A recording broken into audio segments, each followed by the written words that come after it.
নমস্কার। অধিকতর আত্মা নিজের দেহকেই সব কিছু বলে গণ্য করে। স্বয়ং দেহ থেকে যে ভিন্ন তা জানতেই পারে না।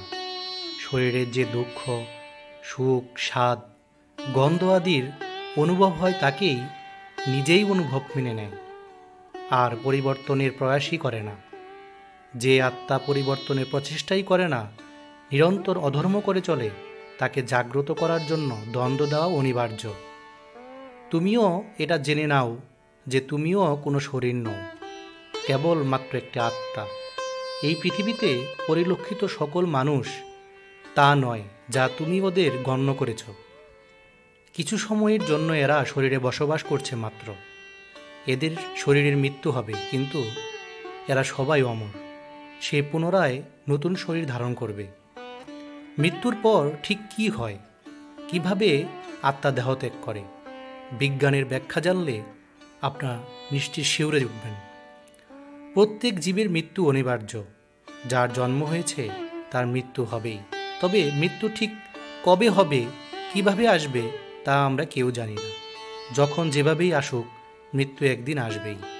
জন্ম এবং মৃত্যু এই দুই পৃথিবীর সবচেয়ে বড় সত্যি, আমরা কেউ পরিবর্তন করতে পারি না। কিন্তু মৃত্যুর পর আত্মার কি হয়, কখনো ভেবে দেখেছেন? আত্মা কিভাবে দেহত্যাগ করে? আজকে জানাবো আপনাদেরকে গরুড় পুরাণ থেকে। গরুড় পুরাণ কি বলছে? হিন্দু ধর্ম অনুসারে মৃত্যুতে আমাদের শুধু শরীর বিনষ্ট হয়, আত্মাও বিনশ্বর। হিন্দু ধর্মের অন্যতম গ্রন্থ হল গরুড় পুরাণ। এই শাস্ত্রে মৃত্যুর পরের অবস্থা নিয়ে বিস্তারিত আলোচনা করা হয়েছে, যেখানে বলা হয়েছে মৃত্যুর পর শরীরের 9টি অংশের মাধ্যমে দেহত্যাগ হয়। আর এই তত্ত্বকেই সহমত দিয়েছে বিজ্ঞানীরা। প্রচলিত বিশ্বাস অনুসারে আত্মা দেহত্যাগ করলেই প্রাণীর মৃত্যু ঘটে। আমাদের শরীরে 9টি দরজা রয়েছে, যা হলো 2টি চক্ষু, 2টি কান, নাকের 2 ছিদ্র, মুখ ও পায়ুদার ও যোনিমুখ। এর মধ্যে কোনো অঙ্গ দিয়ে আত্মা শরীরের বাইরে বেরোনোর শুভ এবং অশুভ তাও জানিয়ে দিয়েছে গরুড় পুরাণ। সেক্ষেত্রে মূলত কর্মফলের ভিত্তিতেই কোনো দ্বার দিয়ে আত্মার প্রস্থান ঘটবে তা নির্ধারিত হয়।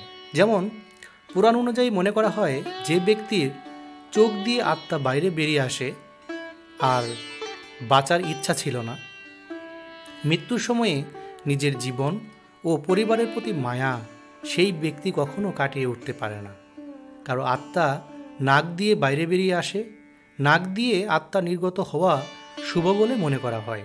গরুড় পুরাণ অনুসারে যে ব্যক্তি নিজের যাবতীয় দায় দায়িত্ব সঠিকভাবে পালন করেন, তার আত্মা নাক দিয়ে নির্গত হয়। মুখ দিয়ে আত্মা বেরিয়ে আসাও শুভ বলে মনে করা হয়। যে ব্যক্তি জীবনে ধর্মের পথে চলেন, তার আত্মা মুখ দিয়ে নির্গত হয় বলে কথিত রয়েছে। আবার যিনি শুধু অর্থ রোজগারের জন্য জীবন কাটিয়েছেন আর সমাজের কারোর জন্য কিছুই করেননি, মৃত্যুর পর তার আত্মা পায়ুদার বা যোনিমুখ দিয়ে নির্গত হয়। শরীরের এই অংশ দিয়ে আত্মা বেরোনো অশুভ বলে মনে করা হয়। জীবাত্মা এবং পরমাত্মা তবুও স্বতন্ত্র বলে বুঝতে পারাটাই হচ্ছে প্রকৃত জ্ঞান।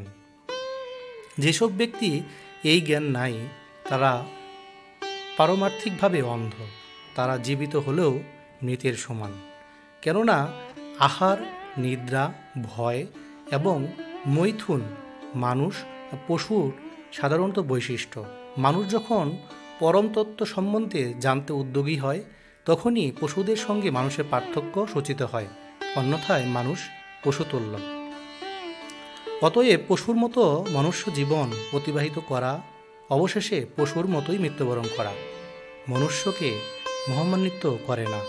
এটাই বৈদিক শাস্ত্রের সার কথা। এজন্য বলা হয়েছে, পশুতুল্য মানুষ্য জীবন জীবিত হলেও মৃত। হরে কৃষ্ণ।